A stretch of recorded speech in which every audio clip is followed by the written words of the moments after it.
ညတညမှာကျဲတွေမလင်းကင်းမဲ့ကငွေလာမင်းလဲထို့တူ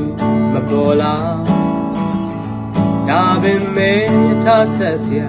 ဒါဝန်အရာပြီးထွက်ခွာညင်သာစကားလေးနဲ့ချွေကလေးခွန်းတို့ရှာမိကိုယ်တွေလူလူလေးတခါရထားလမ်းခီမှာတောင်ကျွဲသွဲသွဲကွေဝရမြဲဖြတ်ကျော်လာရင်ဝဲဝမ်းမြဝမ်းသာရောရွှင်မြူသူ့မျက်နှာအိမ်ပြန်ရောက်ရင်ရှစ်သူကလေးလက်ဆက်မှာ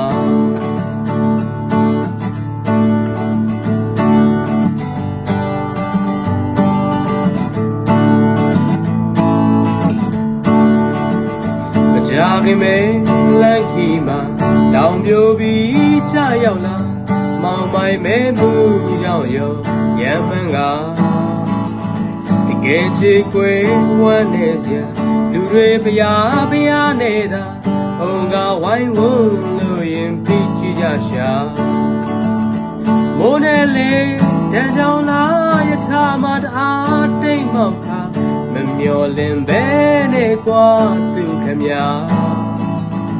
ထိုစဉ်ယထာပြဲအောင်မှာနေငါမကွယ်ပြားနေတာအချစ်ဦးလေးအတွက်အမှားစကားပဲဖြစ်မှာ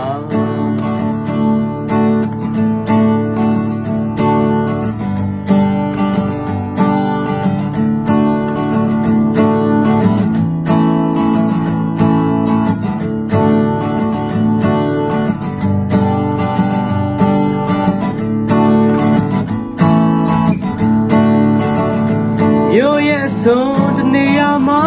ချစ်သူနှစ်ဦးတို့အတွက်ပါအိမ်ရာတစ်ကလေးတော့အသိရှိပြီကွာဒါပေမဲ့မင်းတယောက်သာနေပါတော့ချစ်တဲ့လျာနောင်ကဘဝချမ်းမဆုံးစည်းကြမဖို့ကွာ